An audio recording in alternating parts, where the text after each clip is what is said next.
Hi friends! It's officially December and that means advent calendars. This year I was browsing for some creative projects to share and came across this really funny DIY box. The text and illustration is really silly, but I do appreciate what they're going for. It includes 24 randomized miniature cream deco whip projects, which is a great deal for something under $20. If you want to grab this seasonal kit while it's still available, check my links below and let's get started.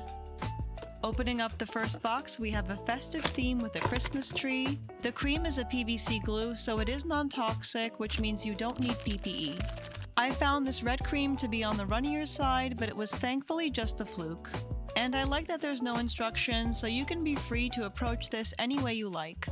I really like how my first one turned out. For number 2, we had a taller glass, and I wanted to try layering the sprinkles in different stages. The polymer clay candy cane shapes are so cute, and I was relieved that this green cream held its shape. Oddly enough, this is the one that went viral on my TikTok and got over 300,000 views. I should also mention this cream glue dries within about 24 hours or less, and some colors shrink or darken more than others. Number 3 was surprisingly not a holiday-themed one. It was actually grape-themed. I love a fruit theme, so this was pretty exciting, and I could almost taste it. I got into a sort of routine where I'd pour the sprinkles between the different layers, and then use the tweezers to carefully arrange them at the top. This one looks so creamy, it reminds me of something Yoshi would eat. The top part shrunk and darkened pretty noticeably after drying. Still super cute. And number 4 was our tallest one yet. This came with 2 different charms which were quite large for the container shape, so I was worried about how to arrange them so they'd fit, until I realized I could stack them and skip the top sprinkles so it wouldn't look too busy. Most of these have been taking me around 10 minutes to make, but I finished this one in half the time. This one is so simple, but I think it looks so unique and I'm really happy with it. Number 5 is another fruit theme, which is a double cherry drink. I actually consider this one to be the weakest one I made, and a large part is because the candy I added on the inside for space didn't actually hold up. It kind of looked like a mess. I'm just glad I could top it off with cherries. I think they help save it just a little. Also, I love artificial cherries, and these look just like them. And for number 6, we're back to Christmas. This one felt like an absolute playground to work with. It had the white whipped cream, which is so classic, and I like these shorter containers that have more space on the top because then I have a lot more surface area to play with. It almost feels like illustrating. This was one of my favorite festive ones. Moving on to number 7, and we have another lavender cream, but this one was all about candy and peppermint. This container shape was really unique, and I think it was the only one of its kind. I kind of wish we had sprinkles with this one because it feels a little bit simple. It's cute, but it's not really giving anything else. Moving on to number 8, we had mint cream, peppermint, and a familiar charm, but the heart container shape was definitely the coolest part. This was also the only unique one of the set. I love mint ice cream, but I think a pink cream would have been cuter for this container. I had to respect the randomized nature of this project, and there was no cheating. And if I added anything, it was a few sprinkles from the earlier boxes. Moving on to number 9, we have buttercream with a touch of festivity. Something about the more natural cream colors looks so much more realistic and tasty. The sprinkles are not only decoration, but they help to conserve enough cream glue. The big red jingle bell charm did look a bit out of place, and I think it took too much attention away from the pastel sprinkles. I had to add a few red pieces in from earlier boxes just to balance it out. For number 10, we had a cone-shaped container with the same sprinkles as before. The blue cream glue was a little bit on the runny side, which wasn't ideal for this container shape and size. If I didn't decide to be totally faithful to the box, I would have probably included some air-dry clay elements. Overall, it's cute and dreamy.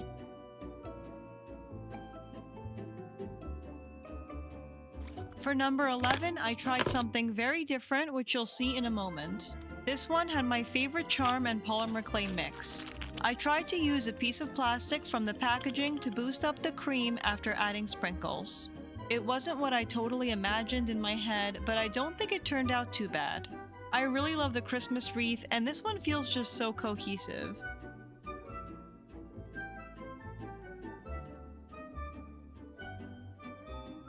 For number 12, we surprisingly went tropical. Even though number 10 was super similar, this one felt totally different. I think the main factor was definitely the texture of the cream glue. When the glue is runny, it doesn't hold shape and covers a lot of the sprinkled details between the layers, but this felt light and lively and I was able to build up the shape. Also, the contrast between the blue and orange really draws your attention to it. It's quite electric. For number 13, I was excited to see another purple fruit theme. This time, it's blueberries and candy with classic sprinkles. I was able to get a little bit fancier with my application of cream, but I honestly should have added way more because it shrunk quite a bit after drying. Still, I think it looks really charming and delicious. It also really stands out as a design. Moving on to number 14, we had the same container as the last one, but I wanted to try something different. I thought it would be cute to try to sprinkle just the edge, so I drew the cream on some paper and then gently dipped it in sprinkles. For as much as I don't like runny cream, I think this would have been much better with something more liquid. The 2D and elongated charms were also an awkward fit for the container. Number 15 is my favorite design in the whole box. Not only was the texture of the cream perfect for layering all the peppermint charms, but the white color really looks like whipped cream, as well as a blanket of snow for the snowman. This one felt so effortless to do, and I love its cute little smile.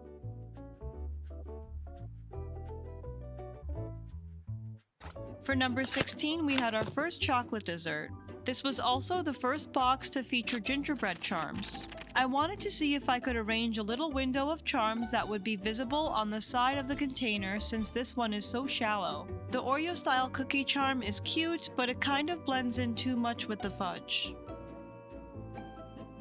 Number 17 was my fastest and easiest design. All I wanted to do for this one was to build as high as I could with one giant squeeze. I ended up adding a little bit more at the end and then poured sprinkles on it for a more natural look. I love this one and it's adorable. For number 18, we had another chocolate fudge. If I thought the last chocolate one blended in, this was on another level. I decided to try something a little different and filled it up with cream before dipping it flat into a bed of sprinkles. This one felt very intentional even though it wasn't.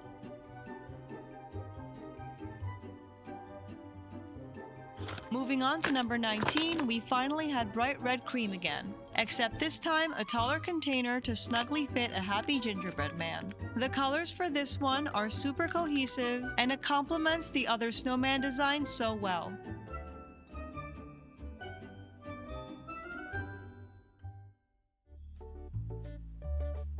For number 20, we had buttercream in a tall container. I can only imagine how unhealthy this would be to drink. This cream texture was runnier, but that wasn't a problem for the design. It felt rich and foamy, and the only sad part was how the charm sank down a little. For number 21, we got some green cream again. I love these smaller containers because they allow me to add so much more product and really fill it out. There's really not much cream in these tubes, so being able to be more generous with your application is always a good thing. The charm was a little stocking stuffer design, and I went with a natural sprinkle pour to finish it off. Moving on to number 22, and we got some lavender cream again. This came with a chocolate topper and the same gingerbread pieces from number 16. This is a really interesting and unexpected combination, but it makes sense because I know that lavender chocolate is a real thing. So in a way, this is a more sophisticated design.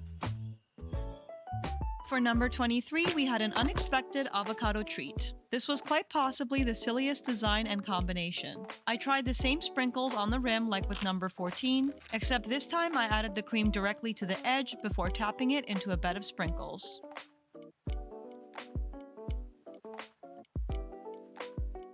And lastly, for number 24, we had our first and only animal, the polar bear. They gave the same container and cream color as the last box, except this one held its shape much better.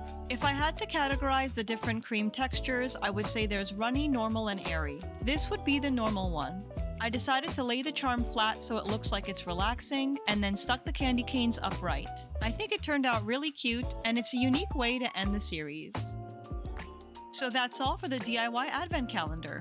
I was really impressed with all the variety and surprise in each box. And you could technically buy the supplies separately to make them at home. However, for the amount of supplies you get, I think it's a great one to grab when it's in season. You will get a few holiday-themed versions, but can easily turn those into ornaments using UV resin and a few little parts.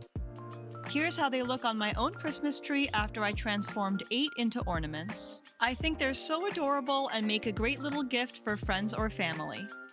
I hope you enjoyed following along with me and stay tuned for more craft videos.